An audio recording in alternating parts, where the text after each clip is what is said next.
Right now, there is a kid finishing parents' evening in a heated discussion with his mother, saying, why does he have to study subjects he will never ever use in his life? And she will look at him blank-eyed, stifle a sigh, think for a second, and then lie.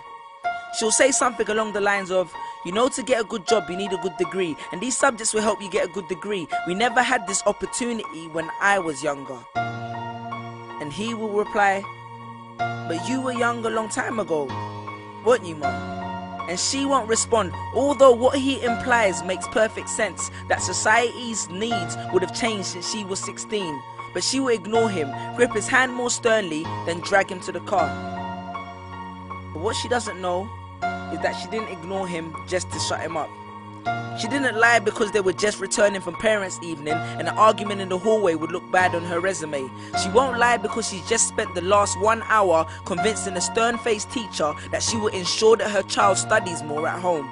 No, she will lie simply because she does not know any better herself. Although her whole adult life she has never used or applied Pythagoras' theorem, pathetic fallacy, and still does not know the value of X, she will rely on society to tell her that her child, who has one of the sharpest minds in the school, is hyperactive, unfocused, easily distracted, and wayward.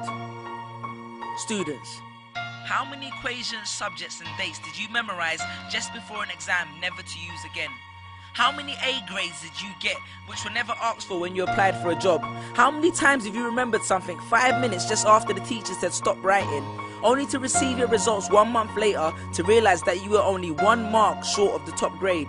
Does that mean remembering 5 minutes earlier would have made you more qualified for a particular job? Well, on the application form it would have. We all have different abilities, thought processes, experiences and genes. So why is a class full of individuals tested by the same means? So does that mean Sherelle thinks she's dumb because she couldn't do a couple of sums? And if this issue is not addressed properly, it then becomes a self-fulfilling prophecy. Then every school has the audacity to have a policy on equality. The irony. Exams are society's methods of telling you what you're worth. But you can't let society tell you what you are, because it's the same society that tells you that abortion is wrong but then looks down on teenage parents. The same society that sells products to promote natural hair, looks and smooth complexion, with the model on the box half photoshopped and has fake lashes and hair extensions, with pastors that preach charity but own private jets, imams that preach against greed but are all fat, parents that say they want educated kids but constantly marvel at how rich Richard Branson is, governments that preach peace but endorse wars, that say they believe so much in the importance of higher education and further learning, then why increase tuition fees every single year? I believe Miss Jefferson when she took me into the office and said that my exams would be imperative to my success, because we was taught to always follow when Miss Jefferson led. But then I took Jefferson out of the equation and learned to think for myself. I realized we was taught to always follow when Miss led. The irony.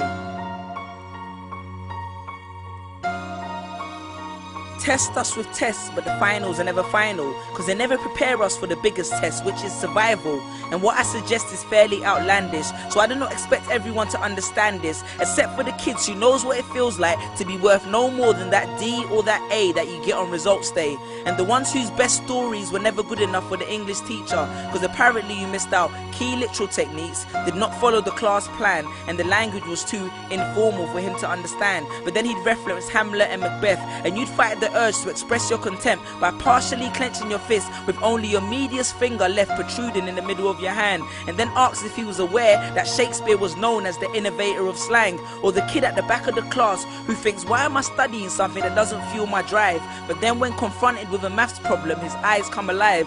So this one is for my generation, the ones who found what they were looking for on Google, the ones who followed their dreams on Twitter, pictured their future on Instagram, accepted destiny on Facebook. This one's for my failures and my dropouts, for my unemployed graduates, my shop assistants, cleaners and cashiers with bigger dreams, my self-employed entrepreneurs, my world changers and my dream chasers, because the purpose of why I hate school but love education was not to initiate a worldwide debate, but to let them know that whether 72 or 88, 44 or 68, we will not let exam results decide our fate.